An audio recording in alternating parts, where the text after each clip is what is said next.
Hola, ¿cómo están? Bienvenidos al Medioevo Peronista. Yo ya sé que ya viven en el Medioevo Peronista, pero por si faltaba, si eso era poco, ahora además están viendo el programa El Medioevo Peronista. Estamos en la 12ª edición, completamos la docena y seguimos adelante. Vamos a arrancar con un editorial al que he querido denominar Viva la Libertad. Y digo viva la libertad porque hemos presenciado en estos últimos años la aparición de una corriente política que se dice liberal y a los que yo llamo liberalotes, no porque aplique ese mote despectivo a todos los liberales, sino porque me interesa distinguir a los verdaderos liberales de los liberalotes, es decir, de esta corriente que en Estados Unidos y acá también en algún momento se llamó libertaria, que es una corriente que en realidad está más cerca del anarquismo que del verdadero liberalismo, y de la cual la misma Ayn Rand se quejaba amargamente y los describía como lo que son, gente en busca de fama y de publicidad y que utiliza la política para eso. Eso no lo dije yo, lo dijo Ayn Rand, una de sus escritoras míticas. Y quiero diferenciar muy bien, porque a veces se ofenden los verdaderos liberales cuando yo uso el término liberalote. No estoy hablando de Ricardo López Murphy y de Darío Lo Pérfido, con quienes hemos tenido hace poco unas amables charlas y también discusiones por Zoom, en un café con Iglesias, ni tampoco de tipos como Kachanowski, con los que he discutido muy fuerte también públicamente, pero a quienes respeto y a quienes les reconozco la condición de liberales. Y les reconozco además que estaban ahí durante el kirchnerismo, mientras que a los liberalotes nunca los vi, nunca los vi criticar con énfasis al gobierno kirchnerista con el mismo énfasis con el que sí se dedicaron a erosionar el gobierno de Cambiemos. Bueno, estos muchachos tienen algunas características para diferenciar. ¿Cómo se diferencia un liberal de un liberalote? Bueno, un liberal sabe que los principios políticos son el corazón del liberalismo y por lo tanto respeta la política. No cualquier política, pero la política bien hecha la respeta. El liberalote cree que la política es una maldición, la desprecia y tiende a pensar que todos los que hacen política son los mismos. Los delincuentes y los que denunciaron a los delincuentes tomando serios riesgos y recibiendo fuertes amenazas al hacerlo. En eso se parecen mucho a algo que detestan, al marxismo, el marxismo más vulgar, que cree que la economía lo es todo y que la política es un metafenómeno. Ellos creen básicamente lo mismo, que el liberalismo es un problema del gasto público, el déficit fiscal y la proporción del Estado en la economía con respecto a lo privado. Cosa que es cierta, esa es una parte del liberalismo, pero el corazón del liberalismo no es ese. El corazón del liberalismo es la defensa de las libertades, y eso tiene que ver con las instituciones, con la existencia de poderes independientes, con todo lo que los verdaderos liberales luchan y luchamos por sostener frente al avance de los kirchneristas y que los liberalotes desprecian, algunos diciendo que eso es hacer kirchnerismo de buenos modales. Bueno, otra cosa que comparten con los populistas es el prejuicio contra la élite.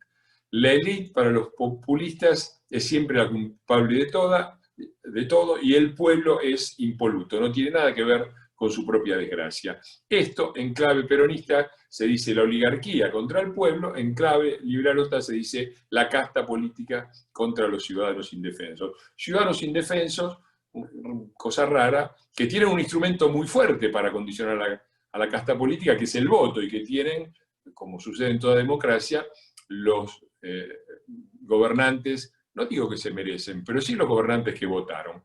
Eso se les pasa por alto, la dialéctica en la construcción del poder político y la participación ciudadana. Pero bueno, ¿qué es lo que dicen nuestros libros? Acá yo me he puesto atrás, como ven, a Sarmiento y Alberdi, dos de mis ídolos políticos. He escrito bastante sobre un libro fantástico de Alberdi, El crimen de la guerra, y he tratado de difundirlo a nivel internacional porque es un escritor subvaluado del que desconocemos esos textos, y de Sarmiento, que es uno de mis grandes ídolos políticos, está su retrato en mi despacho de diputado, y que yo creo que debería ser el primer héroe nacional, por delante de San Martín, dicho con todo respeto, a ver si se nos pasa un poco el aspecto más militaroide y más militarote y verticalista que existe. Y es raro, digo, porque yo he mantenido algunas polémicas con estos muchachos y siempre me sale una horda de chicos muy jovencitos con modelos y con modales camporistas diciéndome sirviente del Estado, parásito estatal. Es raro porque compartí casi todos los oficios con Alberdi, ¿no? El de periodista, el de escritor, no el de abogado. Lo mismo con Sarmiento, periodista y escritor. Sarmiento fue también todo el tiempo funcionario público, fue embajador, fue militar, tuvo varios cargos de secretario, presidente de la Nación. Alberdi fue diputado. Me pregunto, ¿habrán sido parásitos del Estado también Sarmiento y Alberdi? Bueno, no lo sé. Sí sé lo que dicen nuestros liberalotes hoy. Básicamente dicen, son todo lo mismo. Básicamente dicen esto, fueron lo mismo, son tibios, fueron exactamente lo mismo que el kirchnerismo. Y citan toda una serie de acciones que debería haber realizado Cambiemos y que no realizó, o que dejó a mitad de camino. En el medio dice muchas mentiras y dice muchas cosas sin respaldarla con datos, muy parecido a una cultura anumérica que es propia del peronismo y que es contraria a la discusión y a la argumentación racional que es propia del liberalismo. Por ejemplo, después lo vamos a analizar en Demoliendo Mitos. Hoy vamos a tener un Demoliendo Mitos liberalotes sobre el gasto, el déficit, el empleo público, que dicen que no redujimos, y sí redujimos, el tamaño del Estado, la modernización, que según ellos no se hizo, y sin embargo se crearon las sociedades por acciones simplificadas, una modificación enorme que permitió el crecimiento vertical de las sociedades, se digitalizó, es decir, se hizo transparente toda la administración pública, que antes eran papeles oscuros que nadie veía y hoy están a disposición de los ciudadanos en Internet. Ellos mismos los usan muchas veces para criticar las medidas del gobierno. Y se creó el sistema de una ventanilla única y se hicieron muchas otras modificaciones que fueron insuficientes, que quedaron a mitad de camino. No se puede hacer todo en 4 años, pero decir que no se modernizó la administración estatal es una mentira. Así como es una mentira desconocer las medidas que se tomaron, por ejemplo, desde el punto de vista de las tarifas, del atraso cambiario, de la legislación anticorrupción. La corrupción y el monopolio, por ejemplo, el monopolio de la obra pública por un cártel de corruptos, era manifiesta. Nosotros rompimos esto, el gobierno de Cambiemos rompió esto y sancionó la ley del arrepentido, que permitió que muchos terminaran en la cárcel, la ley de extinción de dominio, que permitió algunas recuperaciones que después se pararon porque la oposición nunca estuvo de acuerdo, y toda una serie la ley de responsabilidad penal de las empresas, y toda una serie de dispositivos que apuntaban rápidamente a la disminución de la corrupción, como han reflejado todos los rankings de corrupción. Es raro que los liberales no crean que esto forma parte, o que los liberalotes crean que esto no forma parte del programa liberal. Digo, es raro, además, la crítica que se hace sobre la insuficiencia de las reformas, porque un concepto básico, si a mí me preguntaran cuál es el concepto básico, central del liberalismo, y tuviera que elegir uno solo, yo elegiría la limitación del poder. El liberalismo es una teoría política cuyo centro está en la limitación del poder, en el hecho de que no hay un poder solo, el Ejecutivo, sino que hay 3 poderes, cada uno tiene su capacidad, cada uno tiene sus potestades, cada uno debe tener su independencia y cada uno debe controlar al otro, el famoso check balances, el chequeo constitucional y el chequeo de los equilibrios. La limitación del poder, también desde el punto de vista federal, es el corazón del sistema de los principios políticos liberales. Y sin embargo, estos señores razonan como si cuando asumió Cambiemos, o cuando asume un gobierno, fuese un rey que tiene todo el poder a disposición. Y como tiene todo el poder a disposición, la reforma que no hace es porque no quiere. Ahora, Cambiemos asumió no solamente con una herencia económica desastrosa, después vamos a ver los números, cuando hagamos Demoliendo Mitos neoliberalotes, o liberalotes mejor, Pero también asumió con un poder político extremadamente limitado. Limitado porque teníamos minoría en ambas cámaras. Fue el único gobierno que tuvo minoría, durante todo el gobierno fue minoría en las dos cámaras, desde que recuperamos la democracia, y habría que chequear antes, pero me parece que fue el único gobierno en la historia que tuvo eso durante todo su mandato, y terminamos el mandato. Y teníamos 5 gobernadores sobre 24. Todo el resto eran gobernadores peronistas que además controlaban, por supuesto, el Senado, donde había una mayoría apabullante por parte del peronismo. Ni que hablemos que tuvimos que lidiar con una justicia cuyos jueces designó el Senado peronista, ni hablemos del periodismo, el Papa, los sindicatos, la CGT, los movimientos piqueteros. Digo, nuestro poder fue muy limitado y muchas reformas que nos hicieron no fue por falta de voluntad política. Algunas sí, yo acepto la crítica, deberíamos haber podido hacer más, deberíamos haber sido más decididos. Esa es una buena crítica, eso es una crítica constructiva. Decir, son lo mismo, no hicieron nada, es simplemente desconocer los muchos esfuerzos que se hicieron. Por ejemplo, presentamos una reforma laboral, no pudo pasar el Senado porque la CGT no estaba de acuerdo. Presentamos una reforma fiscal, tuvimos que reducirla muchísimo y tuvimos que tratar de aprobarla como pudimos y por supuesto quedó a mitad de camino. Pero existió la reforma fiscal, existió la reforma tributaria, hubo bajas de impuestos, hubo baja del déficit, hubo un intento de reforma laboral que no se puede sancionar simplemente por decreto porque sería inmediatamente anulada por un amparo de la justicia. Todo esto lo ignoran porque nunca se dedicaron a la política. Y por eso también desde el punto de vista de las libertades económicas, que tanto valoran, lo dicen bien los rankings internacionales, por ejemplo el de la Fundación Heritage, que es uno de los más conocidos y de los más liberales del mundo, que registra que en el año 2002, cuando empezó el kirchnerismo, Argentina estaba en el ranking mundial en el puesto 44. Cuando terminó el kirchnerismo estaba en el puesto 169. Y en los 4 años que estuvimos nosotros logramos bajar 21 puestos, hasta el puesto 148. ¿Alcanzó, tenemos que hacer fiesta? No, pero bajamos 21 puestos. Y es raro que nos digan que somos lo mismo nosotros, que bajamos 21 puestos al lado cuando nos comparan con los que los subieron de 44 a 169.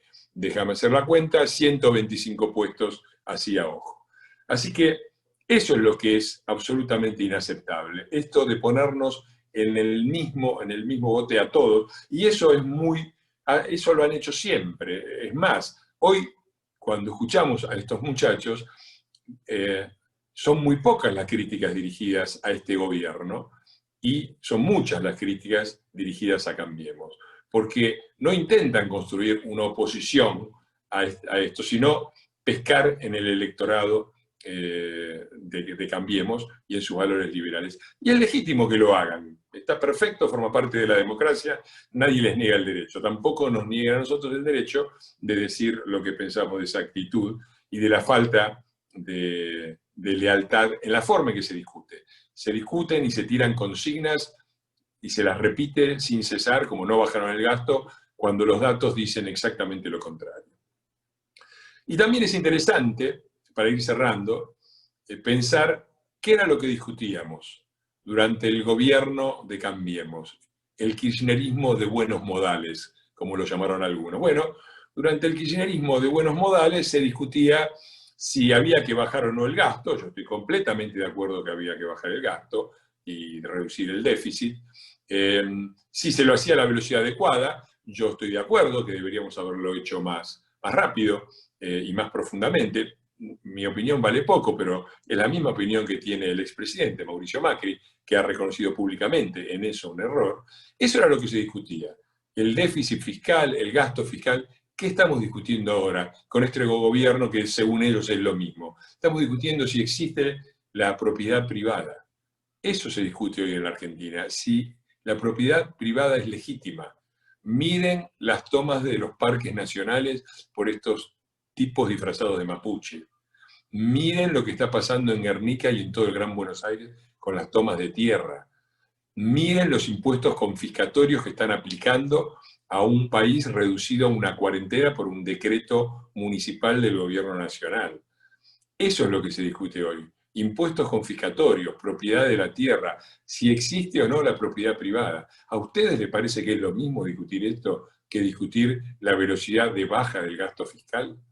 Y cuando dicen que es lo mismo, ¿a quién le hacen el juego, muchachos? Curiosamente, rara curiosidad, rara originalidad, los liberalotes, no los liberales, los liberalotes apelan siempre al sector privado y glorifican al sector privado. Y el sector privado ve una diferencia, las empresas ven una diferencia que ellos parecen no ver. Esa diferencia entre el gobierno anterior, el de los tibios, el de los blanditos, el de los que hacían kirchnerismo de buenos modales, y los actuales que hacen kirchnerismo de malos modales. Y ve muy bien la diferencia y la implicancia que eso tiene en términos de no solamente de gasto público e impuestos, sino también de propiedad privada y derecho a la propiedad. Y lo muestran de manera conclusiva, se van. Mientras los liberalotes dicen que los dos gobiernos, el de Cambiemos y el de Alberto, son lo mismo, las empresas que estaban con nosotros, que nunca se quisieron ir del país durante nuestro gobierno, se están yendo. Los que pueden se van, porque ven bien la diferencia, mucho mejor de lo que lo ven algunos que quieren dedicarse a la política. Y bienvenidos sean, quizás aprendan algo, porque no es una disciplina fácil. Finalmente, el mundo, los países que han hecho algo razonable, los países en donde las cosas van razonablemente bien, con progreso, con prosperidad, han tenido dos grandes fuerzas que han motorizado estos cambios y que se han alternado en el poder. La socialdemocracia, por un lado, y el liberalismo. Básicamente, llamarlo como quieras, republicanos y demócratas en los Estados Unidos, socialdemócratas, liberales y socialcristianos en Europa, poner los nombres que quieras, pero básicamente son fuerzas socialdemocráticas, es decir, de una izquierda que respeta los contenidos liberales de la doctrina liberal y es democrática, y un liberalismo progresista, no conservador ni reaccionario. Estas dos fuerzas son las que han liderado los países al éxito, en el caso en que lo han tenido. Lamentablemente, parece que hay gente que cree que la solución a los problemas es cavar un foso entre estas dos fuerzas políticas en lugar de ponerlas juntas para tratar de enfrentarse al populismo nacionalista, al peronismo, digámoslo claramente, que es, creo yo, el verdadero enemigo del progreso y la prosperidad nacional. Y no me digan que es mutuo, porque es muy difícil poder hablar de unidad con gente, repito, no hablo de López Murphy, no hablo de Lo Pérfido, no hablo de Kachanowski, que sí critican, pero es muy difícil con otros que dicen que somos lo mismo que la mafia peronista que está gobernando hoy el país. Por eso estamos en el medioevo peronista y seguimos en el medioevo peronista, lamentablemente.